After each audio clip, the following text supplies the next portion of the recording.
The flicker of candlelight painted the walls in a soft amber glow, the kind that made even the most worn-down corners of the old event hall seem romantic. Our engagement party was exactly what I'd imagined. Tables draped in white linen, champagne flutes catching the light, and a warm hum of conversation from the friends and family who had come to celebrate us. I'd never felt more certain about anything than I did about Clara. She stood across the room, radiant in a dark emerald dress that hugged her in ways that made it hard to keep my eyes off her.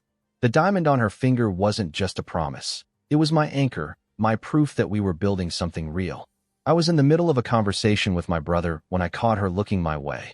She had that flushed, happy look I'd come to love, the one she got after 2 glasses of wine. Smiling, I made my way over, weaving through the crowd until I was right beside her. I slipped an arm around her waist, pulling her close in what I thought would be a sweet, quiet moment. But then she said it, loud enough for the people around us to hear. "I don't want to hug you." The words sliced through the air, sharp and sudden.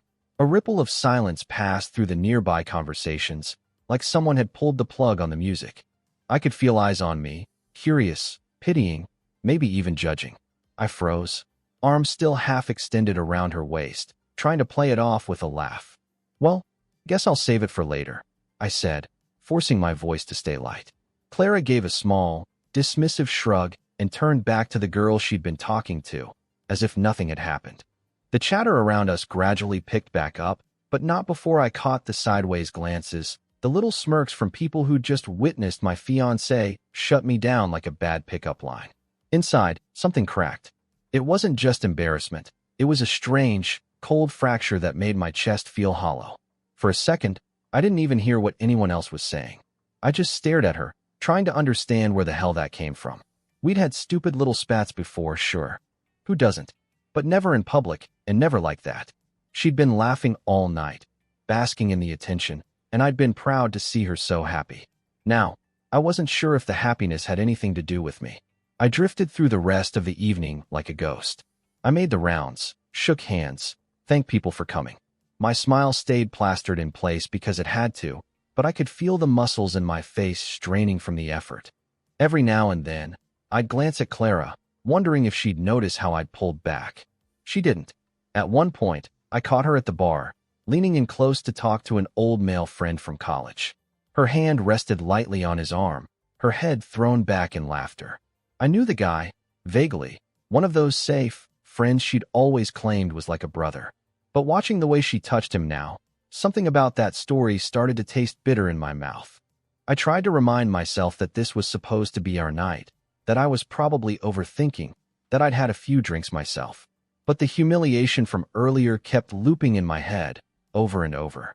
When the party finally wound down, we said our goodbyes to the stragglers. She kissed a few cheeks, accepted compliments on her dress, and thanked people for the wine and gift cards.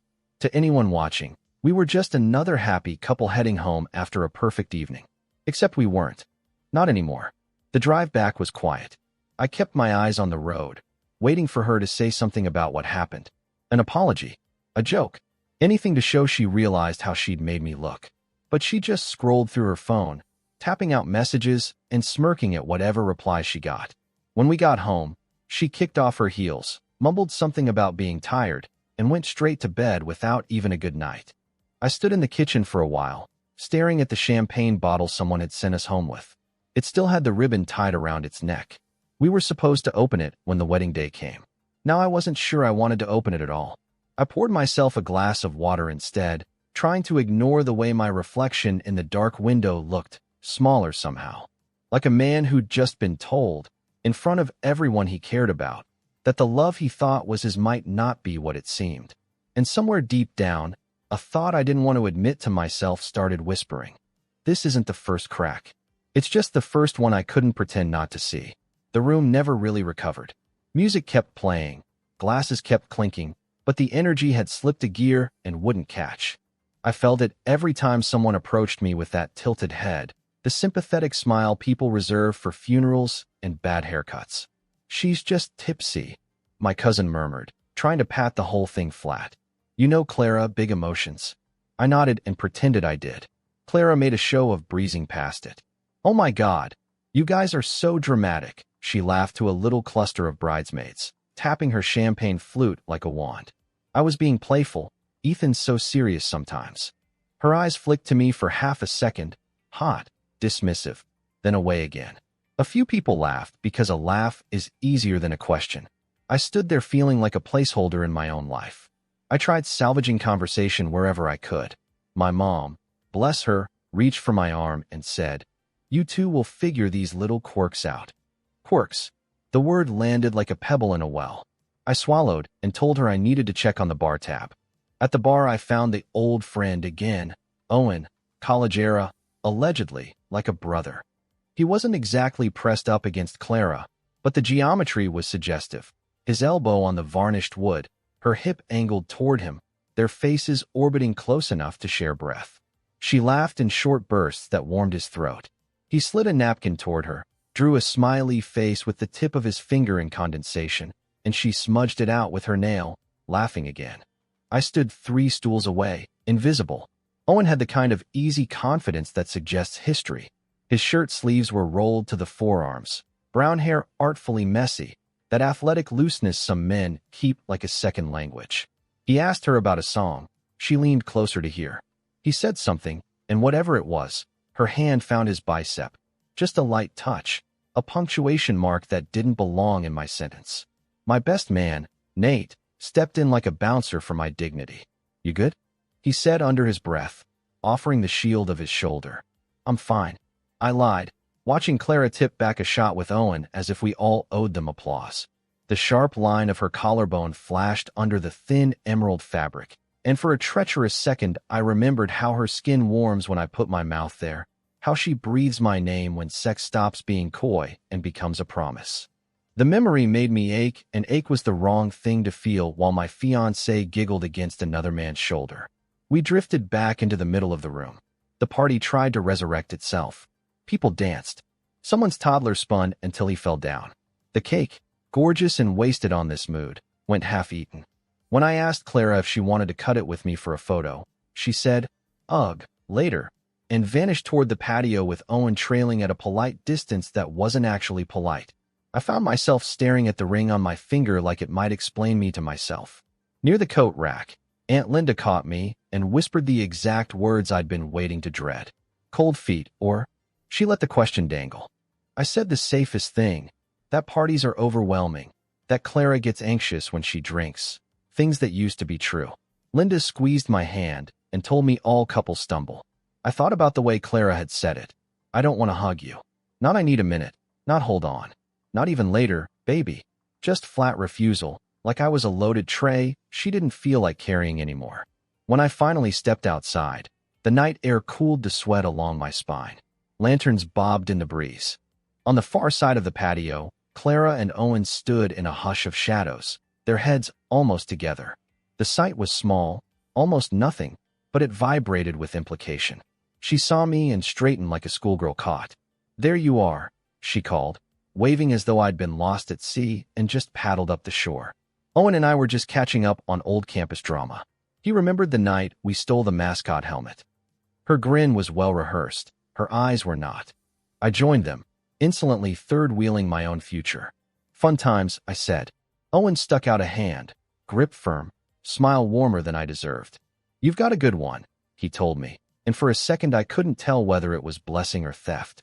Clara looped an arm through mine, and I felt her heat, the familiar press of her body, the scent of vanilla and champagne.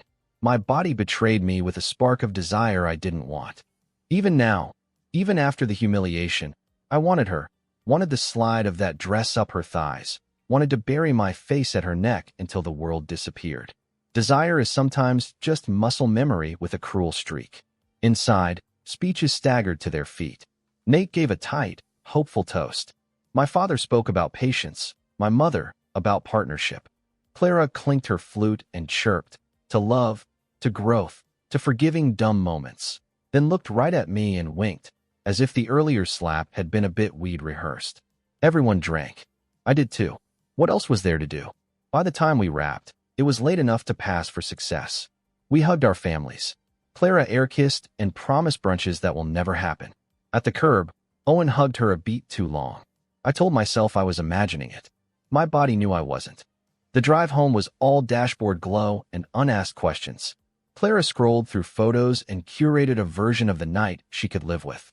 "You looked so handsome," she said absently, like a person admiring a couch. I said thanks. We hit 2 synchronized green lights in a row, small mercies that didn't feel like omens. At the apartment, she peeled out of the dress with a practiced shimmy that used to be a prelude. I saw the curve of her hip where the fabric kissed away, the strap of her bra slipping down. She could have turned, could have reached for me the way she usually did after parties, a hand against my chest, that needy little sound in her throat, and maybe the night would have healed in sweat and forgiveness. Instead, she tossed the dress onto a chair, pulled on an oversized t-shirt, and said, "I'm exhausted." She didn't look at me as she climbed into bed. She didn't say goodnight. I stood in the doorway a long time, watching the slow lift of the blanket as she breathed. The room smelled faintly of flowers and the ghost of spilled wine. I lay down beside her, and the mattress dipped, but she didn't roll toward me the way she always used to. I stared at the ceiling until the plaster turned into clouds, and the clouds turned into nothing. My phone lit the dark with little kindnesses. Nate checking in, my mother's heart emoji, a picture from the party where I'm smiling like a man in a suit he hasn't noticed is on fire. Sleep came and went in mean fragments. Each time I drifted, I fell back into the moment at the bar, or onto the patio, or into that one sentence said loud enough to rewrite the night. When the clock slid past 3, I gave up pretending. I turned on my side and watched the rise and fall of Clara's shoulder, and the hollow place in my chest opened like a door. I didn't walk through it yet. I just lay there, shivering in a room that wasn't cold, listening to the silence we'd made together. I woke before the sun, like my body knew something had to be done before daylight could argue with it. The apartment lay in that gray hour where everything looks like a memory. The framed photo from the beach trip, the wilting bouquet someone had pre-gifted us, Clara's emerald dress draped over a chair like a crime scene marker. She slept on her side, lips parted, hair tangled in a way that used to make me reach for her without thinking. Even now, I watched the slow rise of her back and felt that stray, traitorous pull, how my hands knew the slope of her waist, how her skin warmed under my mouth when sex rolled us past the jokes and into that quiet where 2 people forget anyone else exists. But the quiet in me wasn't desire. It was the sound of something breaking and staying broken. On the dresser, the ring I'd taken off last night lay like a coin I wasn't sure I wanted to spend. I slipped it into my palm and felt its cool insistence. An anchor, a weight, proof, and warning. I set it beside my phone, took a breath that felt like a first, and opened my notes app. Vendors, I typed. Deposits. Deadlines. Refunds if possible. I boiled water for coffee and waited in the hush for the kettle to give me permission. While it hummed, I reread the text threads with her. Links to venues, cake tastings, a registry full of things that meant future. There we were in emojis. Hearts, champagne flutes, the little bride icon she'd spammed me with. And then the photo of her last week in that white sundress, thigh pressed around mine under the table, whispering that she couldn't wait to get me alone. It was true then. I'd felt it in the stumble of her breath, the way she reached behind and slid my belt free. Desire had never been our problem. Respect, though. Respect had taken a bullet at the bar and bled out under lantern light. I poured coffee, sat at the small table, and called the venue first. A deadline rang into a voicemail with a cheerful tone. I left my name, the date, the explanation trimmed to essentials. We need to cancel. Please advise about the deposit. My voice surprised me. Calm, almost corporate, like I was downsizing a department instead of my life. Next, the florist. She answered on the second ring, too chipper for morning. Ethan, everything okay? We need to cancel, I said. No tremor, just fact. I'll eat whatever fee applies. A beat of silence. I'm sorry to hear that. Me too. I opened the spreadsheet Clara and I had built together, the one with tabs, dresses, suits, music, catering. She loved the tabs, the color coding, the crisp, tidy future. I followed the lines like rails. The caterer was kind but firm. Half refund if we released the date today, nothing if we waited. The DJ sounded disappointed in the money more than the romance. The photographer sent back a heart emoji and a note.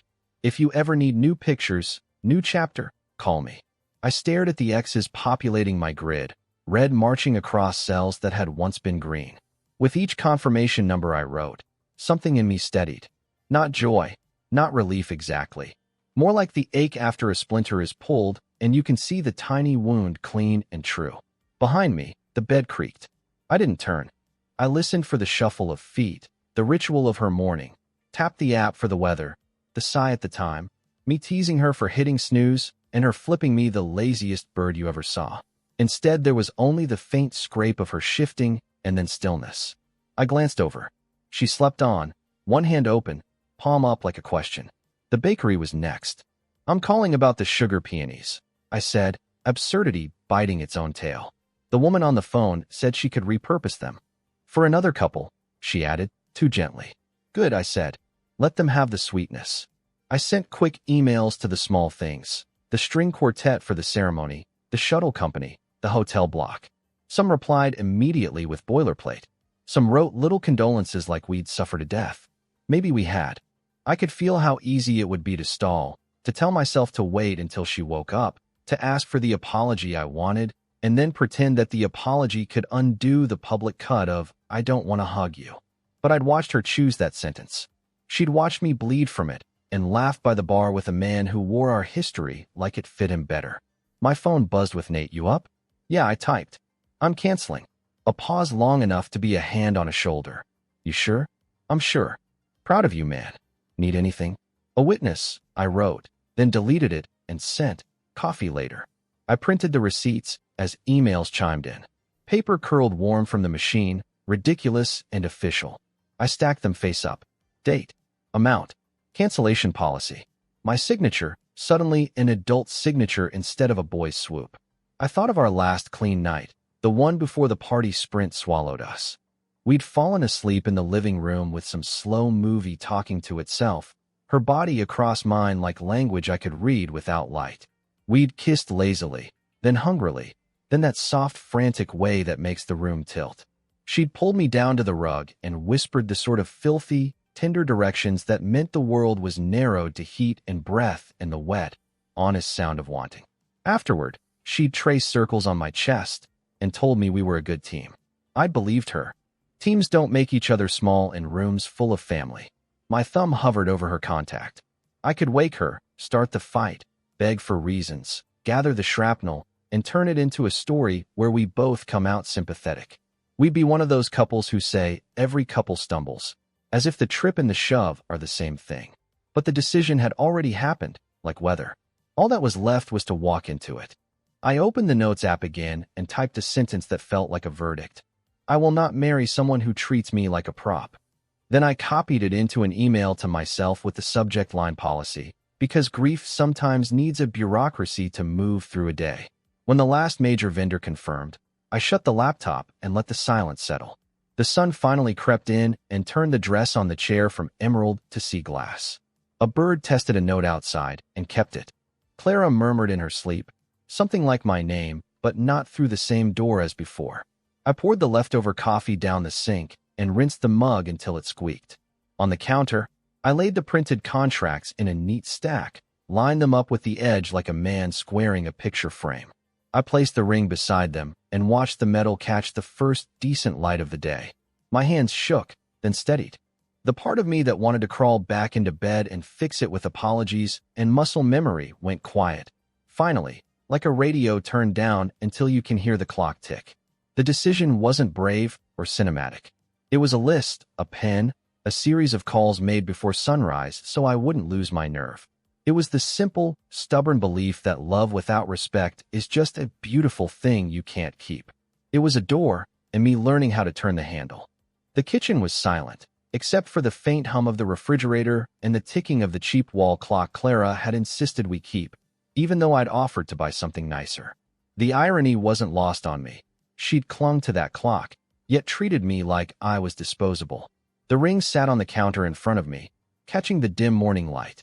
My thumb ran over it once, twice, then I set it down for good. It looked smaller now, like it had shrunk overnight, but maybe that was just me seeing it for what it really was, an expensive symbol of a promise she had already broken in spirit. I'd been up for hours, running through every possible way to say what needed to be said. A long letter, maybe, pages of how hurt I was, how much last night had wrecked something inside me.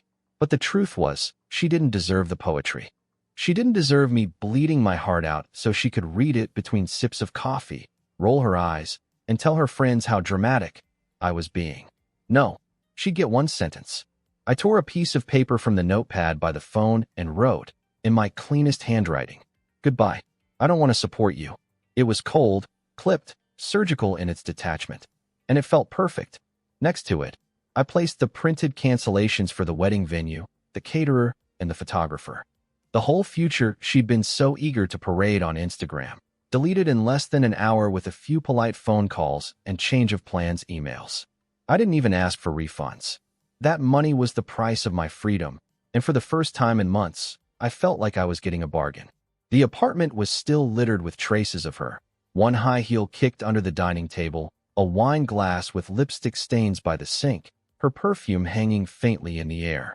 It smelled sweet and expensive, but underneath was something sour, like the scent had rotted in the bottle. I thought about waking her, just to watch the expression on her face when she realized what was happening. But I knew Clara. She'd make it a scene, turn it into a performance, spin herself into the victim before I'd even closed the front door. No, I wasn't giving her the satisfaction.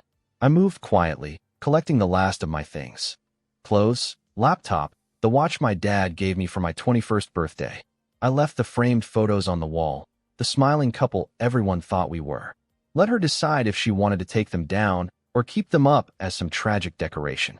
For a second, I stood in the hallway, staring at the closed bedroom door. I could hear her soft, steady breathing. She slept like someone who didn't have a care in the world. Maybe she didn't. Maybe humiliating me in front of 100 people at our engagement party was just her way of being honest, or quirky, or whatever bullshit label she'd slap on it. I slipped the note into an envelope, placed it on the kitchen counter beside the ring, and rested my palm on it for just a moment. Not for her. This wasn't a goodbye she'd cherish. It was for me, to feel the finality of it. Then I turned and walked out the door. The air outside was crisp, cutting through my shirt, and I welcomed the sting. It reminded me I was still alive, that there was a whole world waiting beyond the claustrophobic orbit of Clara's moods and manipulations. The city was just waking up, streetlights clicking off, a dog barking in the distance, the faint smell of bread from the bakery on the corner. I didn't look back at the building. I didn't need to. Whatever life I'd had inside those walls was gone, reduced to a scrap of paper and a ring sitting on a counter. Walking to my car, I realized my hands weren't shaking anymore. My chest felt lighter. Hollow, sure, but hollow can be filled again. Hollow means there's space for something new. I slid into the driver's seat, started the engine, and pulled away from the curb. Behind me, in that apartment, the clock on the wall kept ticking, each second bringing her closer to waking up and finding the note. And when she did, for the first time since we met, the silence between us would finally speak louder than she ever could. By noon, my phone was a war zone. I'd left it face down on the passenger seat while driving aimlessly for hours, hoping that movement itself would shake loose the ache in my chest. When I finally stopped at a diner off the highway and flipped it over, the screen lit up like a slot machine hitting 777s. 38 missed calls, more texts than I could count. The first ones were from Clara. "Ethan? What the hell is this? You're joking, right? Where are you?" Then they got sharper. "You can't just walk out like this. Do you have any idea what you're doing to me?" By message 12, she'd shifted into pure fury. "Wow, you're unbelievable. Spineless. Guess I was right about you." After that came the cavalry. Her friends, her mom, her sister, all demanding an explanation, all coming at me with that same high-pitched, faux-concerned tone that says, "We've already decided you're the villain."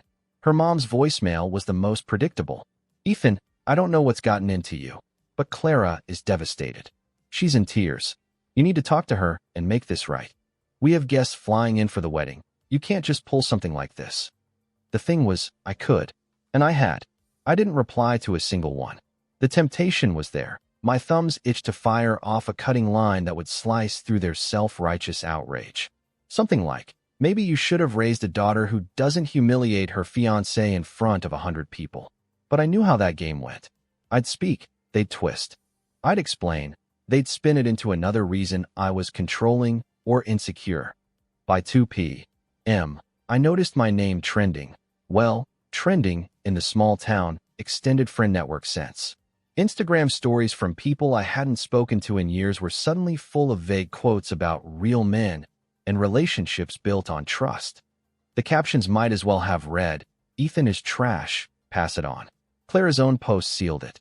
A soft focus selfie of her looking pale and brave in her kitchen, still wearing the oversized t-shirt she'd slept in. The caption, "Sometimes people aren't who you think they are. But I'll be okay. Hashtag strong, hashtag healing, hashtag truth hurts." Within minutes, her little circle was flooding the comments with love hearts, hug emojis, and performative outrage. "You deserve better, babe. We're here for you. Men are the worst." I stared at that post for a long time, half amused, half sick. She'd turned our entire relationship into a morality play with herself as the tragic heroine. And I was the faceless villain, the unfeeling man who walked out without warning.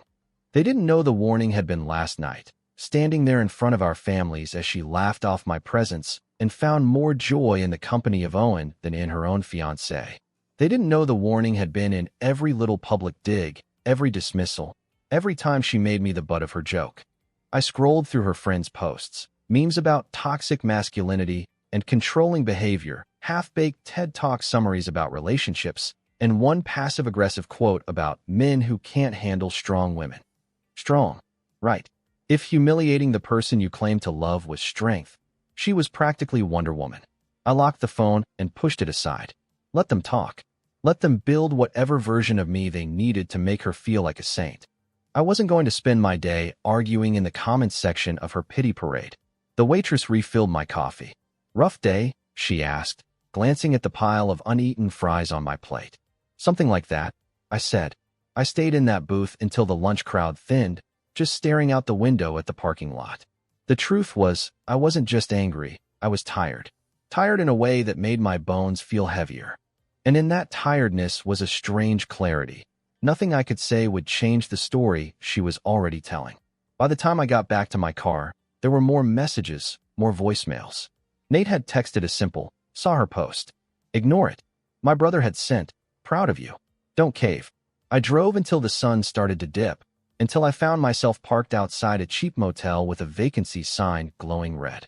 The room smelled faintly of bleach and old carpet, but it was mine, quiet, untouched by her perfume, her voice, her constant need to turn every moment into a performance. I dropped my phone in the nightstand drawer without plugging it in. The world could scream into the void for all I cared. Tonight, I'd have silence. Lying on the stiff mattress, I thought about the envelope on the kitchen counter. I imagined her walking out in the morning, seeing it beside the ring, her eyes narrowing. The slow realization that this time, there was no audience to charm, no clever deflection to make it all a joke. And for the first time since the engagement party, I smiled. The storm around me was loud, but the truth came quietly. It was 3 days after I walked out, and the motel room I'd been holed up in had started to smell like stale takeout and overthinking. I'd been living on black coffee, drive-through burgers, and the occasional beer, scrolling past every notification like they were landmines. Clara's public martyr act was still in full swing. New photos every day, captions about finding strength in the hardest times, vague references to betrayal that made me sound like I'd run off with her maid of honor. And then my phone lit up with a name I hadn't seen in months. Lucas. Lucas was the kind of mutual friend who'd been around long enough to see both the highlight reel and the behind-the-scenes footage. He'd been at the engagement party, too, though I hadn't had more than a minute with him that night. He opened with, "Man, I didn't want to get involved, but you deserve to know." What followed stopped me cold. According to Lucas, Clara's little performance at the party wasn't a drunken slip or a bad mood. It was calculated. She'd been reconnecting with her ex for weeks before that night. Not Owen, like I'd suspected in the back of my mind, but Ryan, the guy she'd dated just before me.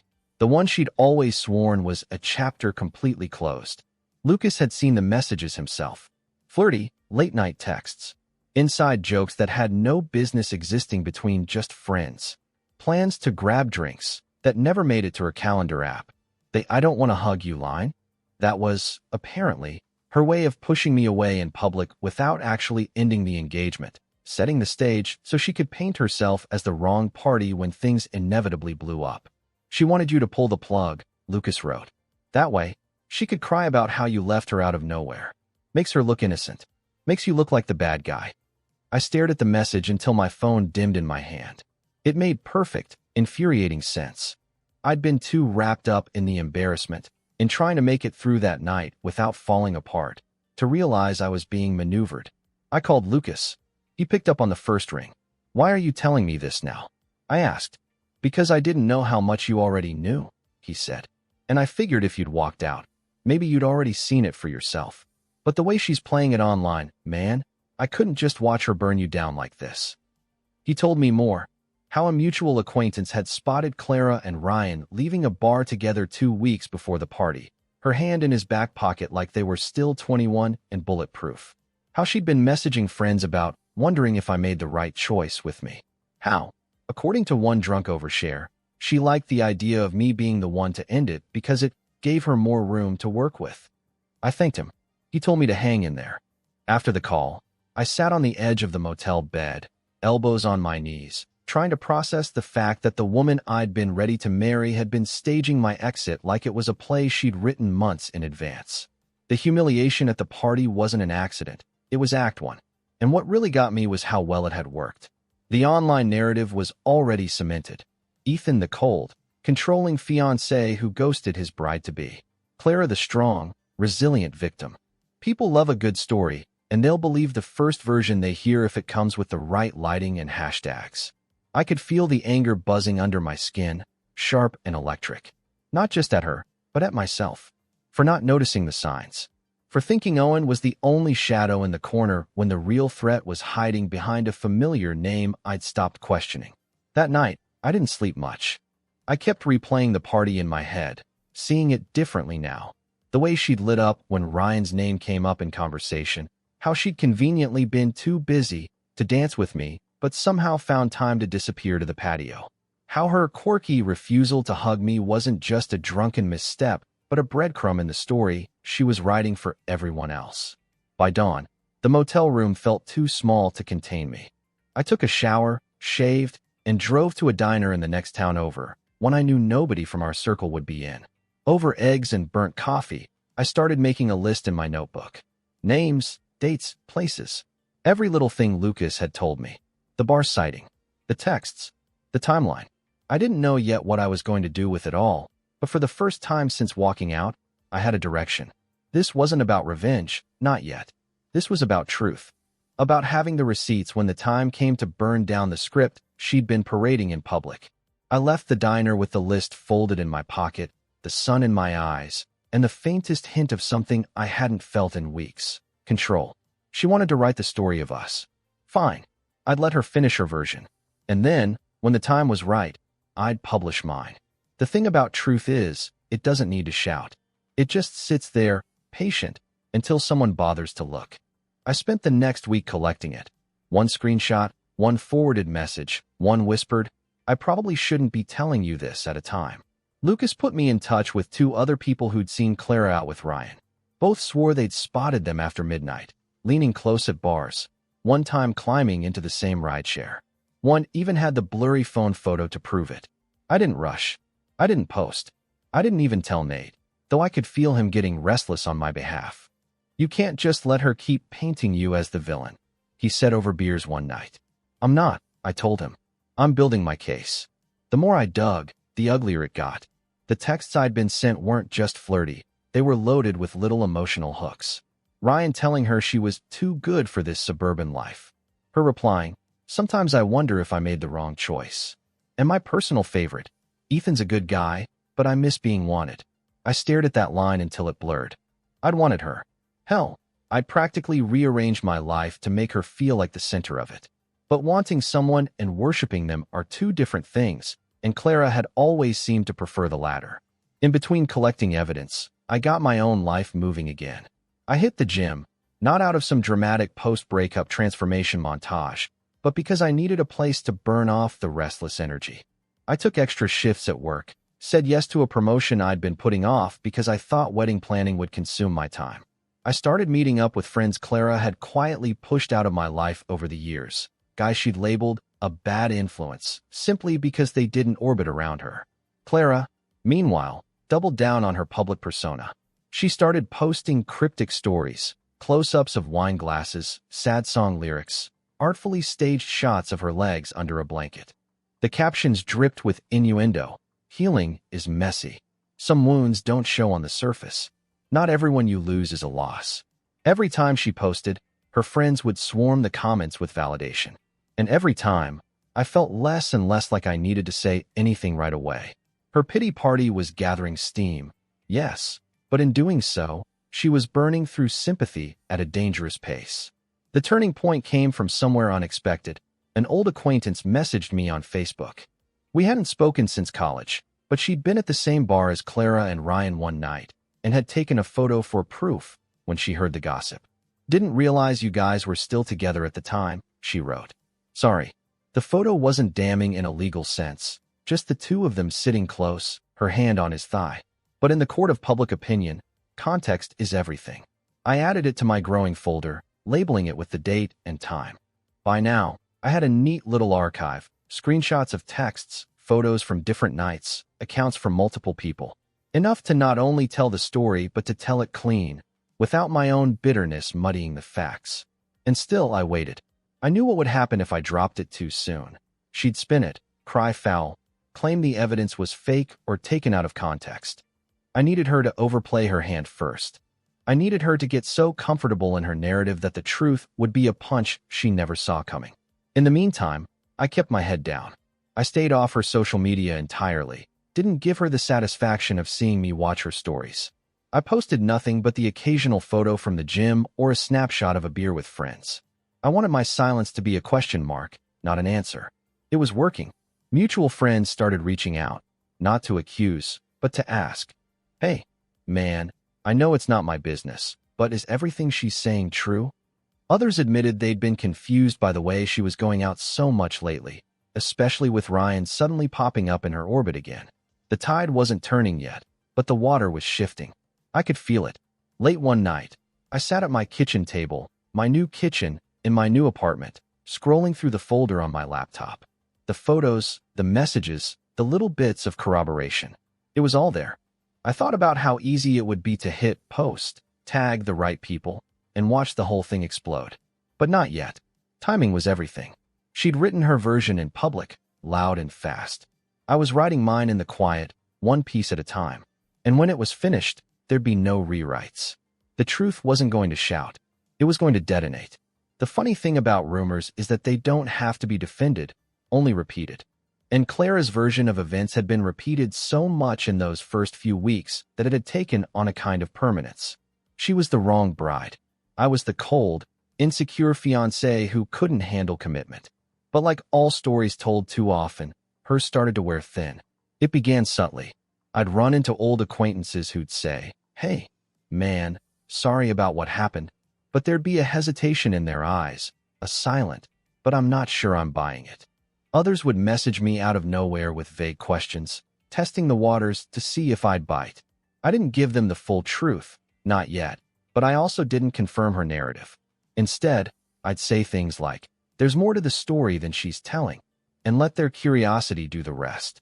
Meanwhile, my own life was gaining momentum. The promotion at work meant longer hours, but the kind I welcomed, the kind that left me too tired at night to dwell on her, or the folder of evidence I kept tucked away. I joined a gym across town where no one knew me as Clara's fiancé. The regulars there didn't care about my past. They cared about spotting me on the bench press or swapping playlists while we stretched. I posted sparingly on social media, but when I did, it was calculated. A photo of me with a few coworkers at a rooftop bar, smiling in a way that didn't look forced. A shot from a weekend hiking trip, sunlight cutting through the trees. It wasn't about bragging. It was about showing I was alive, not crushed under the weight of her story. People noticed that. Clara, on the other hand, was posting more than ever. Nights out, cocktails in hand, new dresses every week. At first, her followers hyped her up. "Yas, queen, and you're glowing." But over time, the comments got quieter. You can only post so many pictures of yourself clinking glasses before people start wondering who's taking the photo and why you're never home. It didn't help her that Ryan had started showing up in the background of a few posts. Not front and center, not tagged, but there, leaning against the bar 2 tables away, walking behind her in a street shot.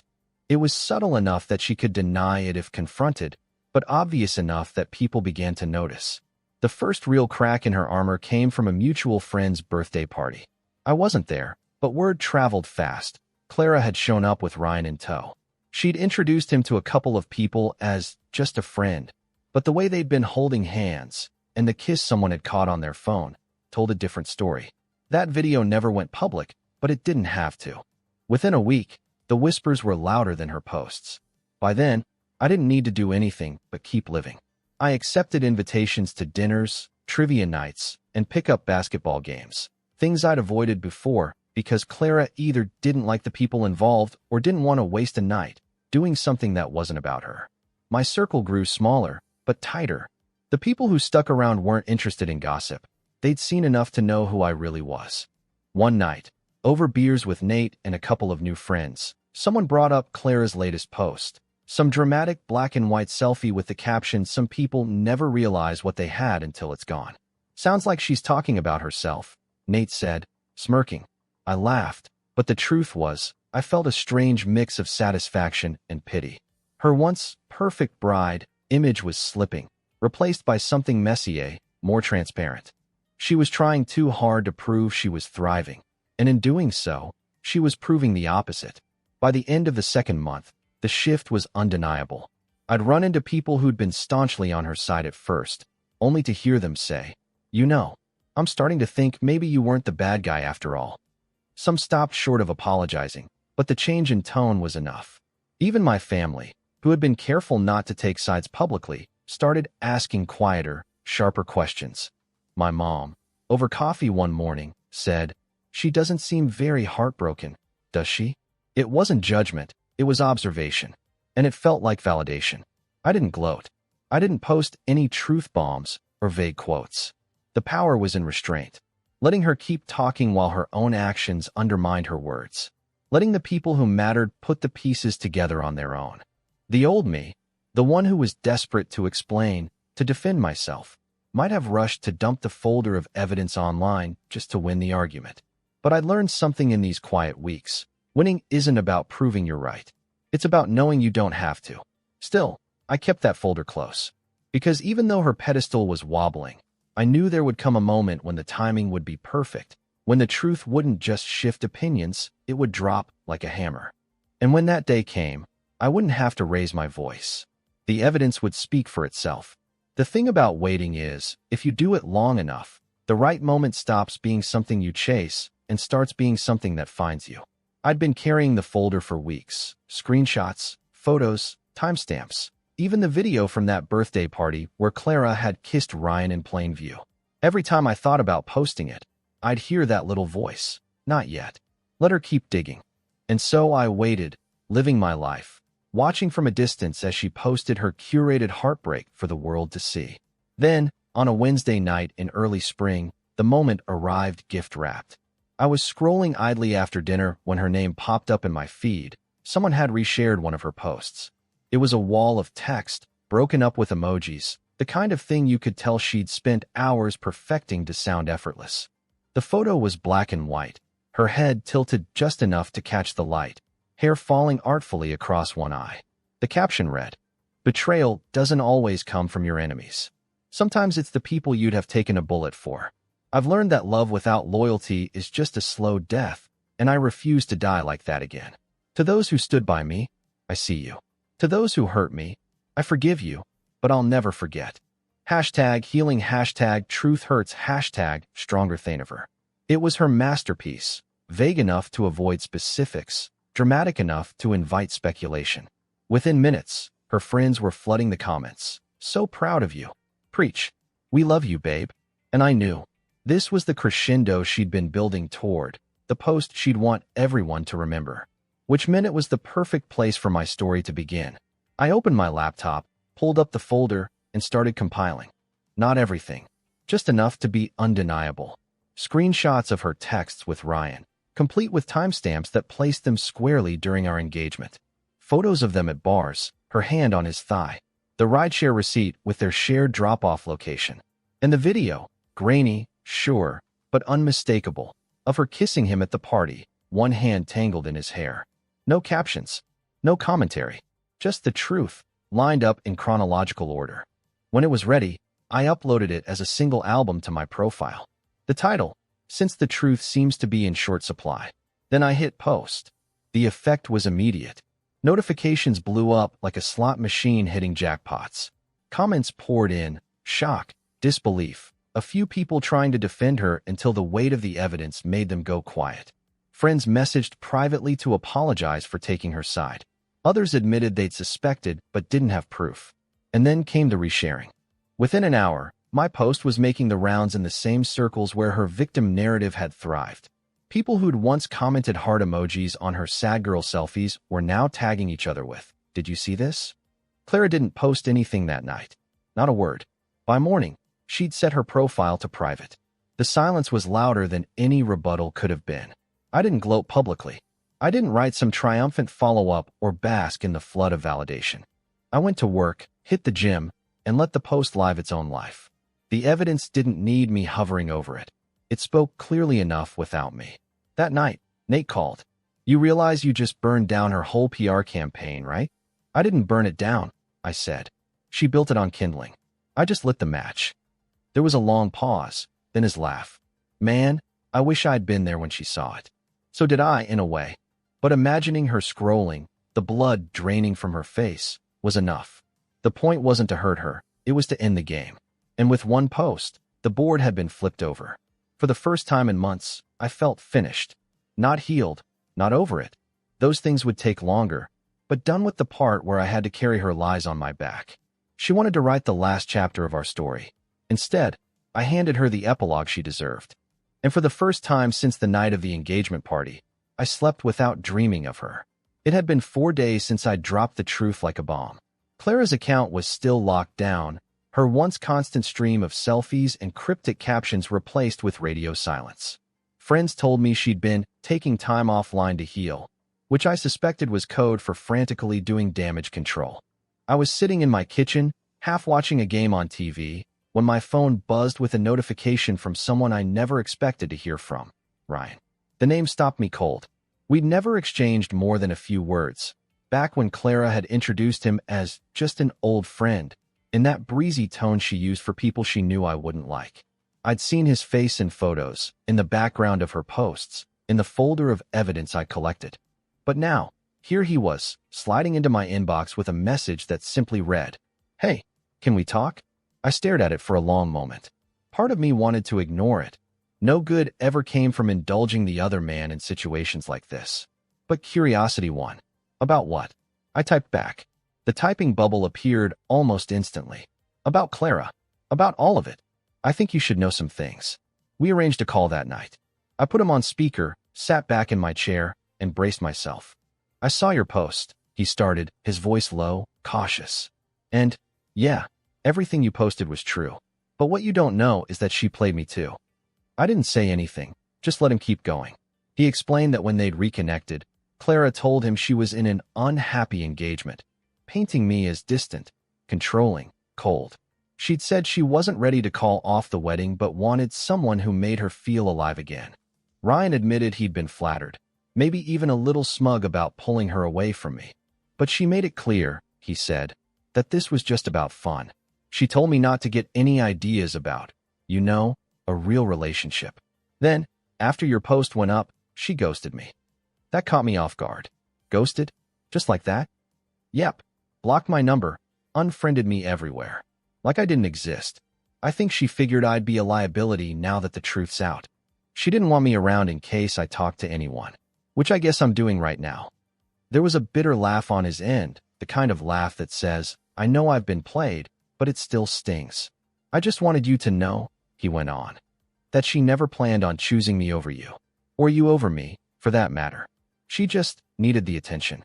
And when it got messy, she bailed. On both of us." It was strange, hearing the other side laid out so plainly. I'd imagined him as my competition for months, the man she was holding up against me in her mind. But now, it was clear, he hadn't been competition. He'd been a prop, just like I had. Why tell me this? I finally asked. Because you did what I couldn't, he said. You called her out. And I respect that. Also, he hesitated. I guess I wanted to say sorry. I knew she was with you when it started. I told myself it was your problem, not mine. But seeing how she flipped the script on you? Yeah, I get it now. I didn't give him the absolution he might have been fishing for, but I thanked him for the honesty. When we hung up, I sat there in the dim light of my kitchen, the hum of the fridge filling the silence. It was strange. There was no triumph in hearing him admit it, no sense of victory over the man I'd once hated. If anything, it left me with a dull ache. Clara had managed to hollow out two people at once, and she'd done it without either of us realizing until it was too late. Later that night, I poured myself a drink and scrolled through her old photos, the ones still visible through tag posts on other accounts. There she was, smiling, posing, leaning into Ryan like he was the only man in the world. I thought about how quickly she must have deleted those memories from her own life, the same way she tried to erase me. But the thing about erasing people is, you can't erase the version of yourself that existed when you were with them. And whether she liked it or not, that version of her, the liar, the manipulator, was now public record. I closed the app, finished my drink, and felt something I hadn't felt in months. Closure. Not the dramatic kind. Not the kind you post about with hashtags and inspirational quotes. Just the quiet, heavy-lidded kind that lets you know the fight is over. Clara's story had already unraveled.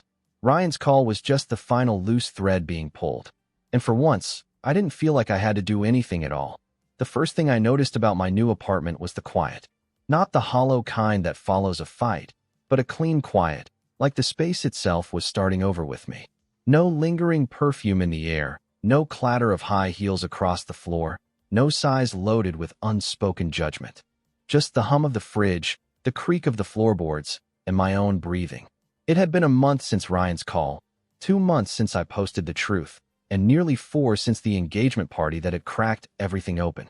I'd gotten used to the way people looked at me now, not with pity, not with suspicion, but with the kind of respect you give someone who walked through a storm without letting it twist them into something smaller. That Friday night, I decided to mark the end of it all in my own way. I invited a handful of people over, not the friends who had vanished into Clara's corner when things got messy, but the ones who'd stayed in mine without needing proof. Nate, of course. Lucas, whose honesty had been the spark that lit the whole truth. A couple of new friends from the gym. No speeches, no toasts, no hidden agenda. Just good food, cold beer, and the sound of laughter in a place that felt like mine. At one point, Nate caught me staring out the window at the city lights. You good? He asked. Yeah, I said and meant it. I think I'm better than good. The night wound down with music low in the background, empty bottles scattered on the counter, and my friends heading out into the cool night air with waves and promises to do it again soon. I stood at the door after the last one left, looking at the small pile of coats we hadn't needed and the half-empty pizza boxes, and felt a strange surge of gratitude. Not for what happened. No, I'd never thank Clara for that, but for what it pushed me to rebuild. On the bookshelf by the door sat the engagement ring, still in its box. I'd kept it without really knowing why. Maybe part of me wanted to see it every day as a reminder of what I'd escaped. But that night, it felt like an anchor I didn't need anymore. I picked it up, turned it over in my palm, and slid it into the envelope with the appraisal certificate. Earlier that week, I'd arranged for a collector to come by and buy it. He was due any minute. When the knock came, I answered to find a man in a wool coat, briefcase in hand. He didn't ask questions, didn't make small talk. He just inspected the ring, counted out the bills, and wished me a good evening. As he walked down the hall, I closed the door and leaned against it, the envelope of cash resting heavy in my hand. There was no sadness, no pang of nostalgia, just a deep, even breath that seemed to go all the way through me. I put the money in a drawer, turned off the lights, and stood for a moment in the dark. The apartment smelled faintly of basil from the pasta I'd made earlier. Somewhere outside, someone laughed, the sound echoing against the brick buildings. And then, without meaning to, I smiled. Not the forced smile I'd worn at that engagement party, not the brittle grin I'd used to get through the fallout, but a real one, quiet, Steady mind. Best cancellation fee I ever paid. I said into the empty room. Then I went to bed, and for the first time in what felt like forever, I didn't dream about her at all.